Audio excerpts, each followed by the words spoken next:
করবে যদি আপনাকে মনে করা হয় যে আপনি কেপাবল স্টুডেন্টদের পক্ষে কথা বলার জন্য বা আওয়াজ তোলার জন্য। কিন্তু আপনি ছাত্র রাজনীতি চালাতে চান রুম দখল করার জন্য, আপনি ছাত্র রাজনীতি চালাতে চান ক্যান্টিনে বাকি খাওয়ার জন্য, আপনি ছাত্র রাজনীতি চালাতে চান বিভিন্ন জায়গায় চাঁদাবাজি করার জন্য, এই যে হচ্ছে রাজনীতির ধারণা আপনাদের মধ্যে, এটা শুধুমাত্র দখলদারিত্বের ধারণা। আপনারা স্টুডেন্টদের পক্ষে কাজ করতে চান না, এটা খুব স্পষ্ট। কারণ 15 বছর ধরে আমরা দেখেছি, এর আগেও দেখেছি, শুধু ছাত্রলীগ না, এর আগেও যে রাজনৈতিক দলগুলো ছিল তাদের যে অঙ্গ সংগঠন, মানে ছাত্র যে অঙ্গ সংগঠনগুলো ছিল, তারাও ক্যাম্পাসে একই ধরনের রুল চালিয়েছে। যার কারণে এই 24শে রেভলিউশনের পরে নতুন করে আমরা একটা স্বাধীনতার স্বাদ পাচ্ছি, তখন আমরা চাই না আবারও আমরা দাসত্বের শৃঙ্খল সেটা করি। আপনারা আজকে ভালো আছেন, কালকে ভালো থাকবেন, পরশু যে আপনারা আবারও দখল করতে আসবেন না জায়গা জমি, সেই নিশ্চয়তা কে দিবে? আমরা তো সাধারণ শিক্ষার্থী, আমাদের কাজ টেবিলে পড়া, টেবিলে ফিরে যাওয়া, আমাদের কাজ ক্লাস পরীক্ষা অংশগ্রহণ করা। আমাদের কাজ আপনাদের হচ্ছে বিরুদ্ধে বারবার দাঁড়ানো না, রাস্তায় দাঁড়িয়ে আন্দোলন করা না, আপনাদের মাইর খাওয়া না। আপনারা দেখেছেন আবরার ফাহাদকে কিভাবে হত্যা করা হয়েছে, জামাত শিবির ব্লেম দিয়ে করেছে ছাত্রলীগ। এর পরবর্তীতে যারা ক্ষমতায় আসবে, এই ছাত্রলীগকে হচ্ছে নির্মূল করা হয়েছে, ছাত্রলীগ ট্যাগ দিয়ে যে পরবর্তীতে অন্য কাউকে মারা হবে না, এই নিশ্চয়তা আসলে আমাদের খেয়ে দেবে। আবারও যদি হচ্ছে আবারও যে কোনো হচ্ছে নির্দোষ মানুষের প্রাণ যাবে না, এই ট্র্যাপে পড়ে ছাত্র রাজনীতির, এটা হচ্ছে আমাদের এখন আসলে বিশ্বাস করানো সম্ভব না।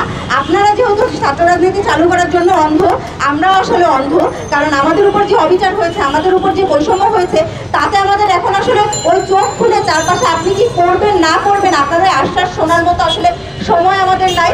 আমরা চাই যে আপনারা এই ধরনের হচ্ছে কাজ থেকে বিরত থাকুন। আমরা লেজুর ভিত্তিক ছাত্র রাজনীতি নিষিদ্ধ চাচ্ছি, আমাদের 9 দফার ভিতরেও ছিল লেজুর ভিত্তিক ছাত্র রাজনীতি থাকবে না, লেজুর ভিত্তিক ছাত্র রাজনীতি থাকবে না, এবং একই সাথে আমাদের ডাকসু দিতে হবে খুব দ্রুত সময়ের মধ্যে।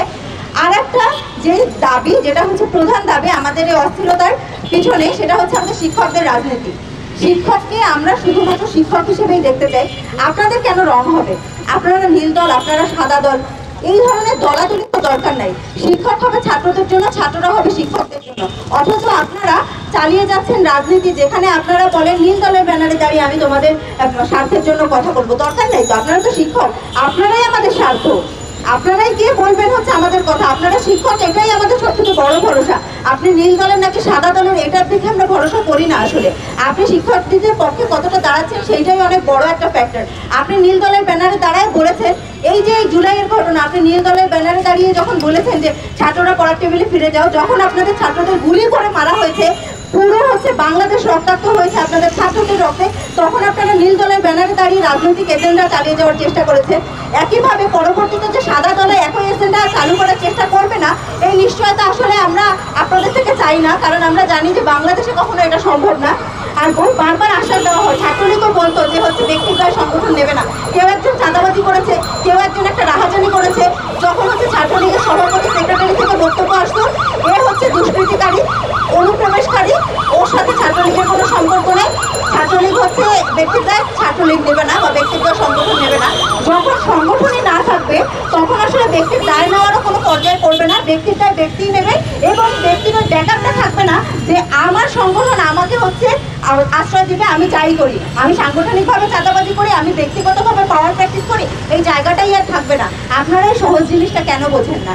আমার আসলে এটা মাথায় আসে না যে আমরা সাধারণ শিক্ষার্থী, আমরা ক্যাম্পাসে আসি, আমরা পড়াশোনা করবো, এক্সট্রা কারিকুলার অ্যাক্টিভিটিস আছে, আমরা সেগুলো করবো। আমাদের রাজনৈতিক সচেতনতার জন্য একটা ডাকসুই প্রয়োজন, একমাত্র ডাকসুই প্রয়োজন, আর কিছুর প্রয়োজন নাই। কারণ যখন হচ্ছে ডাকসু, নিয়মিত ডাকসু নির্বাচন হবে, তখন সবাই চাইবে যে আমাকে ভোট দেওয়া হোক, ভোট দেওয়ার জন্য ভালো কাজ করবে এমনিতেও। তার জন্য ভালো কাজ করার জন্য, ছাত্রদের পক্ষে কাজ করার জন্য কোনো দলের প্রয়োজন হয় না, না শিক্ষকদের প্রয়োজন হয়, না ছাত্রদের প্রয়োজন হয়। একই জিনিসটা আমরা দেখেছি আমাদের জাতীয় পর্যায়ে বারবারও নির্বাচন, একবারও হচ্ছে সুষ্ঠু নির্বাচন হয়নি কখনো। সুষ্ঠু নির্বাচন না হওয়ার কারণে শেখ হাসিনা আমাদের যা যা গুলে খাইয়েছে, আমরা তাই খেয়েছি। আমাদের আর কোনো উপায় ছিল না, কারণ নির্বাচন হয়নি, তার জবাবদিহিতার জায়গা থাকেনি, তার হচ্ছে শিক্ষার্থীদের যে ভোট বা জনগণের যে ভোটের তার প্রয়োজন পড়েনি, জনগণের অংশগ্রহণের প্রয়োজন পড়েনি, সে তার একনায়কতন্ত্র চালিয়ে গিয়েছে, যেটা আমাদের ক্যাম্পাসে আমরা দেখেছি বিগত 15 বছর যাবৎ। ছাত্রলীগ যা বলেছে তাই হয়েছে ক্যাম্পাসে। আমাদের কাওয়ালি আসর করেছে, আমরা কাওয়ালি আসরে হামলা হয়েছে, যেখানে যা করেছে প্রত্যেকটা জিনিসে তারা হামলা করেছে। কোটা সংস্কারের মতো একটা সার্বজনীন আন্দোলনে তারা হামলা করে আমাদের রক্তাক্ত করেছে। এই যে হচ্ছে ইতিহাসের যে পুনরাবৃত্তি, এটা আমরা চাই না। আমরা চাই আমাদের ক্যাম্পাসে শুধুমাত্র ডাকসু ভিত্তিক যে ছাত্র রাজনীতি সেটাই চালু থাকবে। কোনো লেজুর ভিত্তিক ছাত্র রাজনীতি, সাংগঠনিক ছাত্র রাজনীতি শিক্ষক এবং ছাত্র কারোরই চাই না। ধন্যবাদ সবাই।